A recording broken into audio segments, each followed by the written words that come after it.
আমাদের অনেক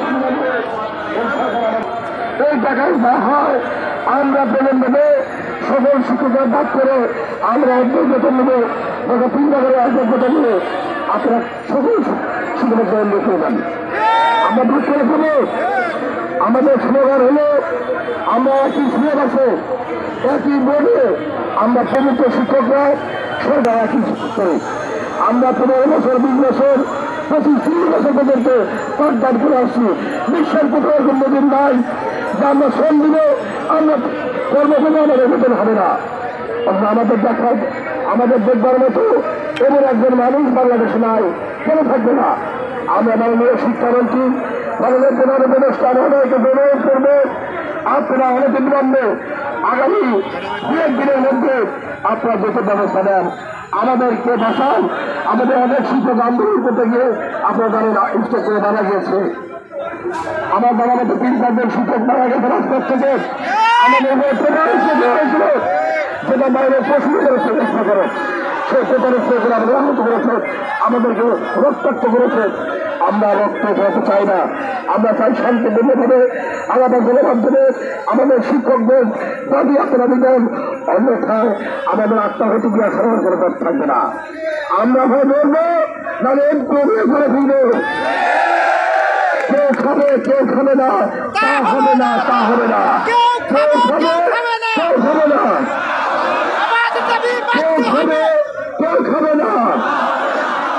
এই মুহূর্তে দরকার এমপিভুক্ত আপনারা যারা দুটো এসেছেন আপনারা অনেক কষ্ট করছেন। শীতের রাতে এই শিশুর জন্য কুয়াশা খোলা আকাশে দিচ্ছে, আপনারা রাত্রি যাপন করেছেন। আমাদের ভাষা নাই, আমাদের কত কষ্ট, আমাদের মুখে কত জ্বালা।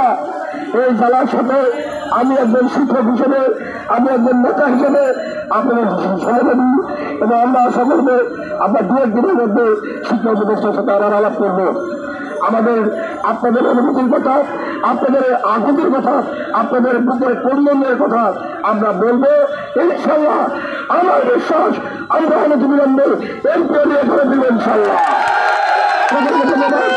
আগামীতে আপনাদের সাথে আমি আশঙ্কা রাখবেন, হয়তো আশেপাশে থাকবে অসুস্থ মানুষ, আপনার দয়া করে আপনারা কেউ খাবেন না।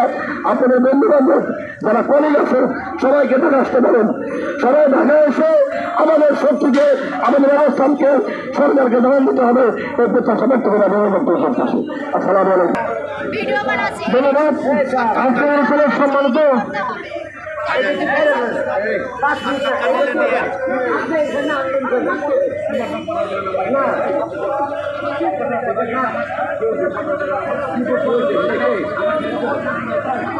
ধন্যবাদ অধ্যক্ষ জনাব খলিল সরকার, সম্মানিত শিক্ষক মন্ডলী, বক্তব্য সভাপতি অধ্যক্ষ জমিরুল ইসলাম স্যার, বক্তব্য রাখবেন অধ্যক্ষ জমিরুল ইসলাম স্যার। আজকের দ্বিতীয় দিনের অবস্থান কর্মসূচির সম্মানিত শিক্ষা কর্মচারী বৃন্দ উপস্থিত।